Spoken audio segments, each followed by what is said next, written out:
দেশের অর্থনীতিতে গুরুত্বপূর্ণ অবদান রাখে চা শিল্প। তবুও নানা কারণে বঞ্চিত চা শ্রমিকরা, এমনকি পাওনা বেতন উদ্ধারেও রীতিমতো যুদ্ধ করতে হয় তাদের। মৌলভীবাজারে এনটিসির মালিকানায় রয়েছে 12টি চা বাগান। এতে কাজ করেন অন্তত 10,000 শ্রমিক। সরকার পতনের পর কোম্পানির পরিচালনা পরিষদ ভেঙে যাওয়ায় মাত্র 2 সপ্তাহ মজুরি পেয়েছিলেন চা শ্রমিকরা। বাকি টাকা না পাওয়ায় ভীষণ বিপদে তারা। মজুরি না পেলেও কাজে যাচ্ছেন তারা। আসছে দুর্গাপূজা। মালিক পক্ষের কাছে তাদের দাবি, পূজার আগে যেন ব্যবস্থা করা হয় মজুরি ও বোনাস, অন্যথায় বড় আন্দোলনে যেতে বাধ্য হবেন তারা।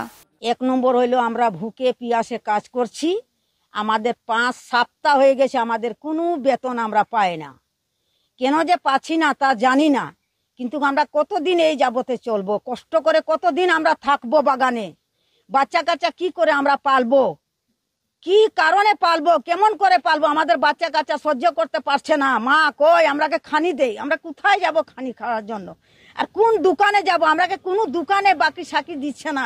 বহুত কষ্ট পাইতে আসি, সামনে বোনাস আসে, বোনাসও দিব কিনা আমরা কোনো সম্ভাবনা নাই। তো আমরা কিভাবে লেরকাবা চালিয়ে চলবো?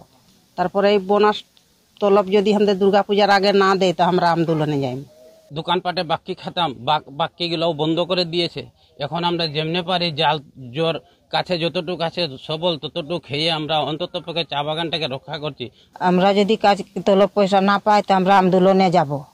কাজ কাম করতে না পারলে, তলব পয়সা না পাইলে আমরা তো আন্দোলনেই যেতে হবে।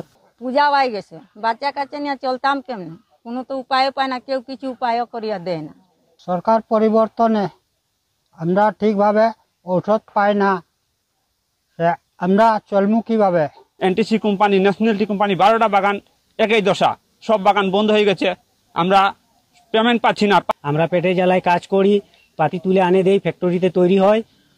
সাহেবরা আমাদের বেতন দিচ্ছে না, কোম্পানি আমাদের বেতন দিচ্ছে না। চা বাগানের এমন করুণ দশা চললে আন্দোলন সংগ্রাম ঠেকানো যাবে না, হুঁশিয়ারি পঞ্চায়েত প্রধানের। আমাদের কিভাবে কষ্টে দিন যাপন করছি একমাত্র আমরাই জানি।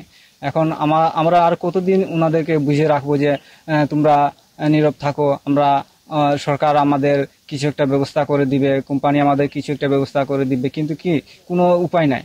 সাময়িক অসুবিধা হচ্ছে বলে জানান এই ব্যবস্থাপক, তবে পূজার আগে বিষয়টি সমাধানের চেষ্টা হচ্ছে। যেহেতু সরকার পরিবর্তন হয়েছে, পরিবর্তন হওয়ার কারণে আমাদের এই সিচুয়েশনটা আজকে এই অবস্থা আমরা দাঁড়াইছি। এটা আমাদের বলতে হবে, হঠাৎ করে এটা মানে এই দেশের প্রেক্ষাপটে আমরা এই আজকে এই সিচুয়েশনে দাঁড়াইছি। ইনশাল্লাহ এটা আমাদের ওভারকাম হয়ে যাবে। আগামী সপ্তাহে আমরা সেটা রেগুলার থাকবে, তাদের যা যা পাওনা আছে সব এটা পরিশোধ করা হবে। পাত্রখোলা, চাম্পারয়, মাধবপুর চা বাগান সহ 12টি বাগানের শ্রমিকের আয়ের উপর নির্ভর করে 40,000-এর বেশি মানুষ। নিউজ ডেস্ক, দেশ টিভি।